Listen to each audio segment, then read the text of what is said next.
Hey folks, it's Frithgar here, how you doing? I've finished planting all of the sunflowers out in the field out there. We've got our potato planter out in the field, and we've got a trailer out there, the seed trailer, so that one could be filled up. Before we go and actually start doing the potatoes, I do just need to clean this one off. I thought that we would spread fertilizer on the sunflowers before they grow too much, and then we actually damage them trying to spread the fertilizer on them. So we will park this one up, and then I think we'll use the New Holland, because we haven't used the New Holland for anything. We got, is it the T4 we got up there, or is it the T6? I think it might actually be the T6. We'll have a look in a sec. So yeah, we will use the New Holland up there and take the fertilizer spreader out, and we will spread fertilizer across the sunflowers so that they get a nice big old boost. The question that I asked you last week was, do you want me to get the Jaguar, the Class Jaguar forager, or do you want me to get the Chrome Beast pack with the extra trailer? Let me just finish cleaning this one, and I'll show you them. But anyway, it was overwhelmingly in favour of the Chrome Beast. I suspected you might.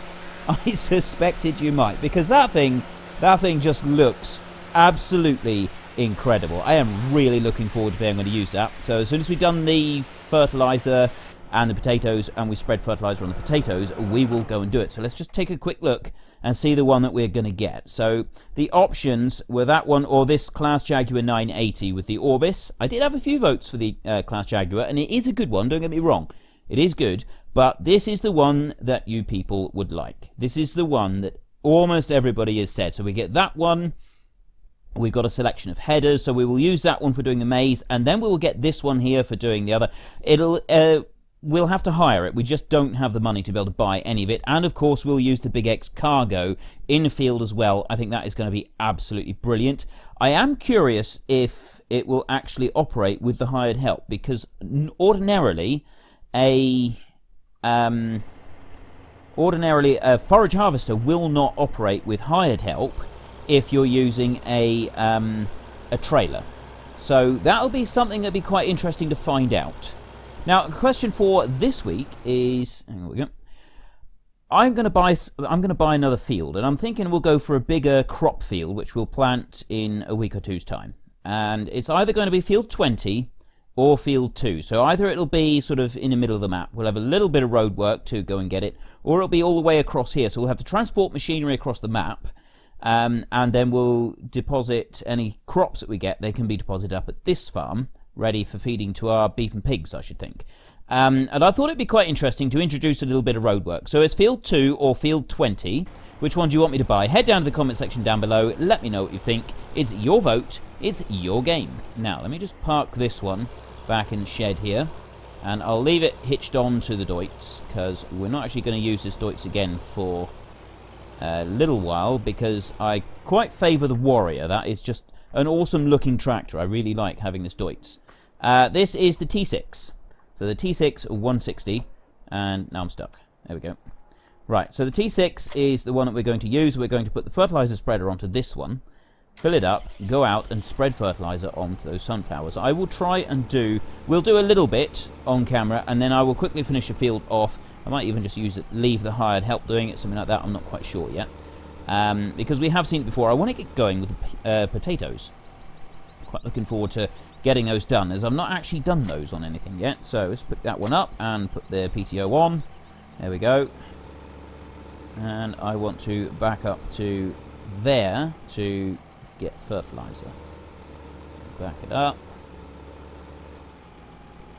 Right, there we go. Right, so that one's filling up with fertilizer, and we will go bombing out to that field. I don't actually know if we're going to have... I'm hoping that we will have time to plant, to get the results of the field that you'd like me to buy, to go out to that field, buy it, and then get back and plant it and so on. We may not have time to harvest it, but I'm hoping that we'll at least have time to do some work out in that field, so that we can sort of see about moving a few... I think it's quite interesting moving machinery around the map a little bit. It's always a bit of a challenge sometimes, as we seen last week with that potato planter. That one is just a no-go for the majority of this map, as we found out.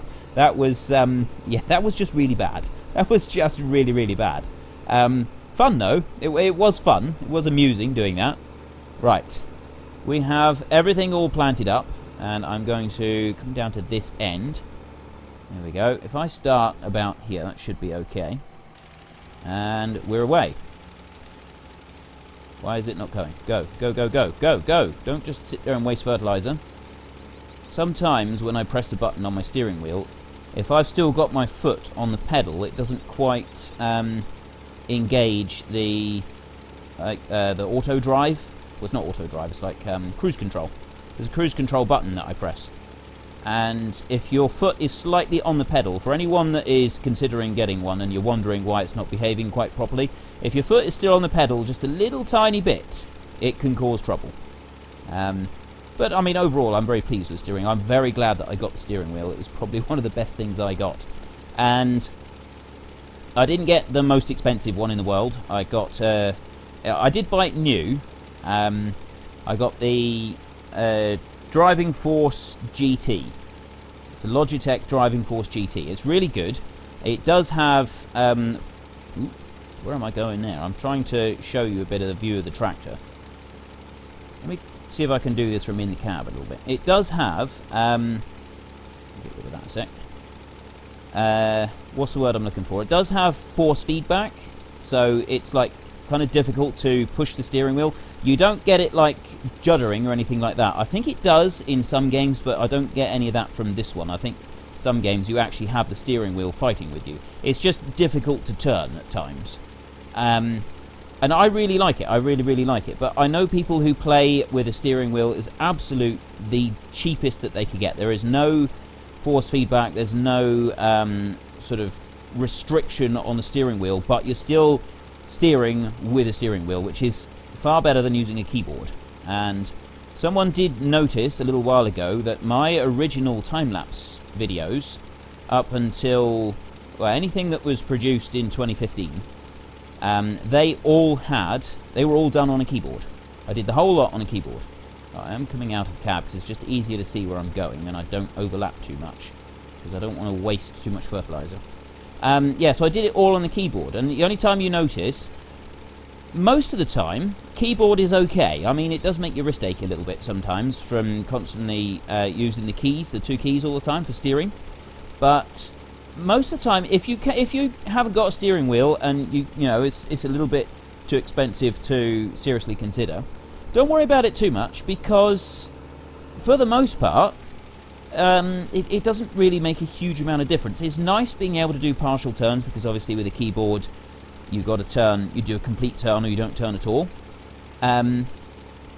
Whereas with the steering wheel you can do part turns. The thing that I found particularly frustrating was trying to drive an articulated tractor, so like the Case Quad Track or one of the front loaders.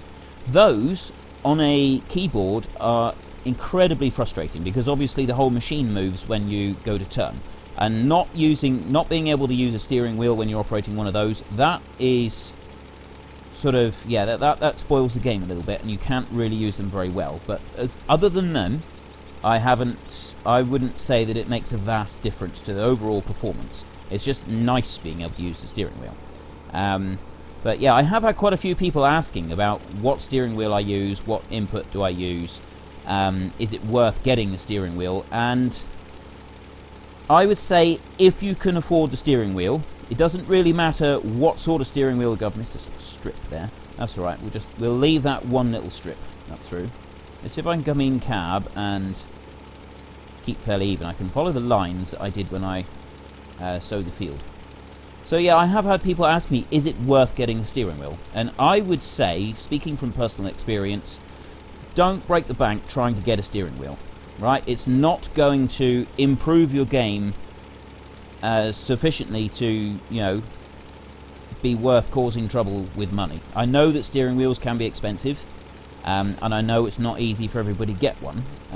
Don't worry about it if you don't think you can afford it. It's not going to bust your game completely. Right, I have no idea what I'm doing here now when I'm trying to look out. I've left a great big strip up through there. I am hopeless at doing fertilizer in cab. I've tried to do it several times previously and it just doesn't work. But as we are nearly halfway through the episode, I will stop talking about steering wheels. I will finish this field and then we can go and get started on our potatoes, because that's the thing that I really want to do today, is plant potatoes. Okay, that's that field spread. And while I drive back and then get over to the potato planter, there is something I need to talk about. The cultivator last week, where I said that I was told to keep the cultivator in the ground, because it was a trailed one, at all times, turning the corners, whatever. And I've had several people point out that on that cultivator I would have twisted up the front shanks. And certainly on a 3-point linkage mounted cultivator, so it's rigid, you would definitely keep that one, lift that one when you turned anything more than a very gentle curve, because you would twist and bend the front shanks on that as well. Yes, I agree. That cultivator that we have got is not suitable for sharp turns, and I should have realised that. We would have bent up those front ones there, no end at all. The back ones would probably have been alright, but certainly the front ones would have been completely twisted up and would have been rendered useless. I got that wrong. Again, I have made mistakes in the past, and I have made mistakes now. So, in particular, some people went into the comment section and pointed out that I should have been lifting that one on the tighter corners, because it was quite a long one, and if you had a narrower one, it wouldn't have made such a difference. What I used to use was quite a short cultivator. It was wide, but it was quite short, so you could turn as sharp as you liked, because there wasn't very much before and after the wheels, which meant you didn't have that kind of you didn't have that bit in the way that was going to twist. You didn't have that bit that was going to be twisting up. Right, I'm just going to park that one right there, climb out, and so yes, in particular it was Tim McGimpsey, Ohio Farm Kid, and Thomas Corkwell who pointed out that I should have been doing that properly. So yes, thank you for that. I will make sure I do it properly in future. Now, having lived in the southwest of England, I did mention this before, we've got a massive 6-metre potato planter here that will not fit down that road at all with traffic coming the other way, and it won't get through the gateway at the other end anyway, so yeah, it doesn't really matter. When you are planting potatoes, this is, normally when you drive around a field, you drive, or when you're doing work in the field, you do the headland first. Start that one up. There we go. Right. You do the headland first. Nice. And then after you've done the headland, you then do the land work. And you do the same when you're operating a seed drill, normally. You go round the headland first, and then you do the land work last. Some places would do it a little bit differently. They would do the land work first, and then they would conclude with the headland. But 90% of the jobs and most seed drills and the way that it is done around the world is always headland first and then the land work, and there are very, very few exceptions to this. One of the exceptions to this is actually potatoes. Right, let me just stop there and lift it out of the ground. Potatoes, ordinarily, you would do the land work first, and then after you've done the land work, you would do the headlands, because you don't want to be driving on these rows. But obviously the game is not really going to support me doing that, because I'd like to let the hired help do some of this potato planting. So I'm going to do it the game way, even though it's not true to real life, because then we can get the hired help going on it while we get the fertilizer, and we can go over this with the fertilizer while it's still being planted. I thought that would just be a more efficient way of doing it, because we don't need to have more than just this one episode planting potatoes. So yeah, we're right up against the edge of the map. I didn't even notice that. It's actually really cool down there. Right, I'm drifting off to the edge of the field. There we go. Let's straighten up a little bit. So yeah, you would normally do the middle of the field, because this creates a very, very fine tilth of ground. It takes a lot of, when you're doing root crops, you have to do a lot of groundwork beforehand. It takes a lot to prepare the ground. It's got to be an absolutely fine tilth. You have stone pickers that actually go over the ground first, and they will remove the stones and put them in lines down the field. It's not often that you actually remove the stones from the field. Some places they do. Some places they leave them in lines and then they plant potatoes either side of those lines. So then the stones can get incorporated back into the field later on. The reason is that it can add to drainage. If you remove all the stones from the top layer, it can lead to trouble with drainage depending on soil type. So some places will remove the stones, load them into a trailer and cart them off somewhere. Other places they leave them in lines in the field and then work them back into the field later on. So for us, we don't need to worry about that. And there are actually potatoes. I realise that this one doesn't have any kind of power cultivator on the front. It's actually just a normal potato planter. But we're going to, for speed and efficiency, so we don't have to just sit here and watch a cultivator, we are going to say that this one is actually a sort of one-pass operation, even though it's technically not. Let's see if we can do this from in-cab. I like the bouncing ground in here. Now, I am running out of time already, so we may end up continuing this on tomorrow, and I'll tell you what, I could get the outside rounds, I could do a couple more outside rounds, or at least passes across this end of the field and the other end of the field, and then I could leave the hired help going, and I could then go and get the fertilizer spreader, and we could spread fertilizer in here. That would be done, and then we can move straight on with our silage, because I said I wanted to get the potatoes planted first, because harvesting these potatoes is something I intend to do before I finish this series, and I have a set time limit. I can't run it on for a week or so if I want to, because we have FS15 coming out, and it is very, very important that we get out. If I back up to that one right now, I could load up a few more potatoes before we carry on. Not close enough. Back up a bit. Still not close enough. It's a job to see. Still not close enough. Let's see how close we are. Actually, that's pretty close. I'm coming up to the gate.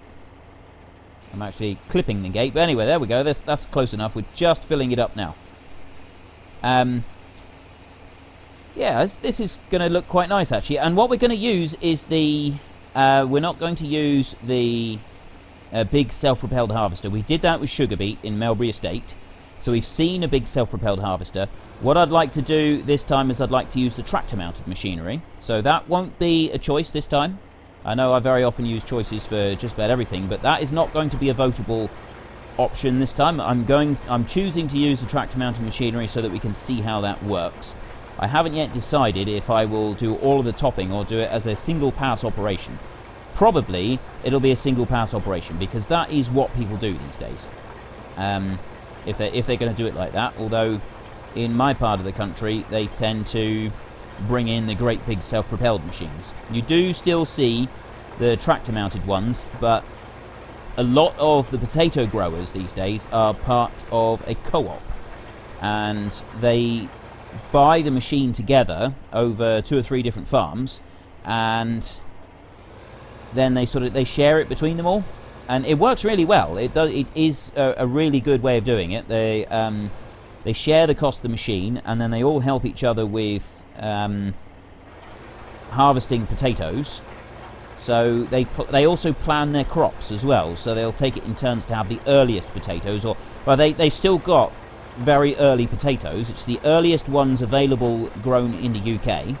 They can harvest theirs before anywhere else in the country, and that is sort of quite a crucial point, because those very, very early crops, they're the ones that are worth a lot of money. They're worth a huge amount of money, which is why they do them. And it is why this part of the country is so dedicated to root crops, because they've got such a perfect climate for it. Right, I am just about out of time, and I am determined for once to not actually go over my allotted time of... I don't want to go over 25 minutes on an episode. I try to avoid going over 25 minutes, but invariably I end up going over 25 minutes because I talk too much. We'll see if we can avoid doing that today. We can back down here, right, and start up. There we go. Now, I've seen a lot of the potato harvesters operating, and I've seen potato planters going in the fields, but I've never actually been involved with doing it myself.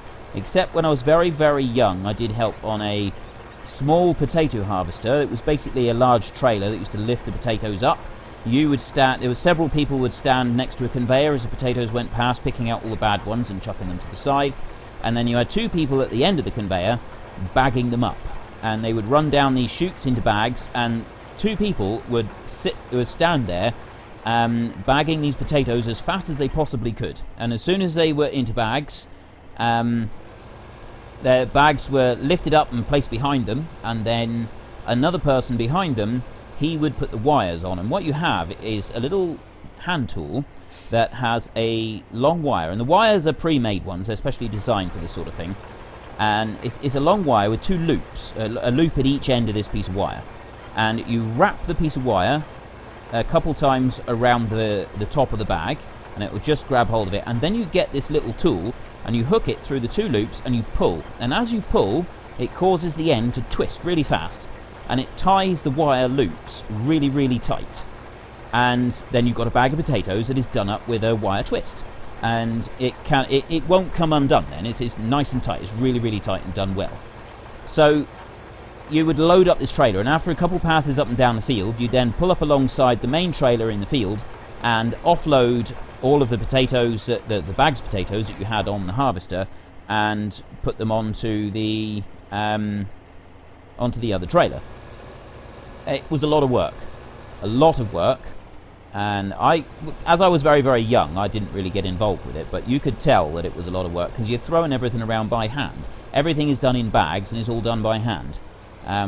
Some operations are still done like that, and some aren't, but I really have talked too long now, haven't I? So my daily question, my weekly question: do you want me to buy field 2, or do you want me to buy field 20? I'd like a field that is not right up tight to the farm, that will involve a little bit of road work getting there with the machinery and stuff, because I thought that could be quite interesting. So do you want me to do this one, which is just down the hill through the small roads, or do you want me to have to go right the way across the map, negotiating lots of roads to get up to that one, so that we've and then we can harvest it and we can put the stuff up to there, so we've sort of got a spread between the 2 farms.